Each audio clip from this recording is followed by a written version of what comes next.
Hey freight brokers, Tai put together an article that gives you the top 8 areas that brokers find inefficiencies within their organization.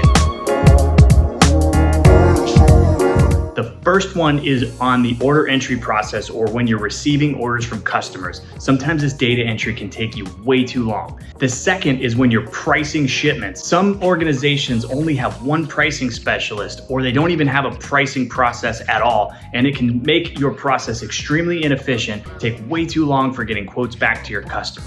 Number 3 is when you're searching for load coverage or trying to find coverage. Too many brokers rely overly on the load boards, and they don't have an efficient process for their team to go back to the same trusted and vetted carriers again and again. Number 4 is track and trace. Some companies are still doing a lot of manual processes in order to try and find out where the carrier is. Sometimes it's a manual check call or a manual text, and no easy way to bulk text those drivers or a simple way to track their shipments. Number 5 is updating clients. You have to constantly update your clients in order to make them feel taken care of and to raise your customer service level to the shipper. That's your competitive advantage. If you don't have an easy way to have those updates in a spot within your TMS, and you're not able to quickly deliver those to the customer, or maybe even automate some of those, there's a huge amount of time that goes into just sending updates and just finding out where the truck is. Number 6 is gathering paperwork. If you don't have a good process for this, you might be just manually downloading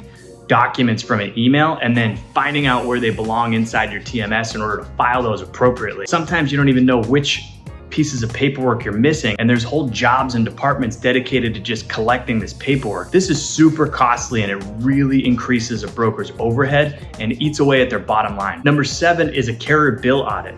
Oftentimes a broker has an individual that actually has to look at every single carrier bill that comes in. Even when the carrier bill is exactly correct, somebody's got to get their eyes on it and manually look over it to verify. And the last one, number 8, is the invoicing process. This goes along with the paperwork because obviously you can't invoice your customer if you don't have the appropriate paperwork, the PODs and the signed bill of lading, right? But once that information is all in one place, you should be able to automate some of those invoices going out. When you have to manually collect all of that information and manually write out an email to send over to your customer, it can really eat away at your bottom line, and it can really cost you a lot in labor.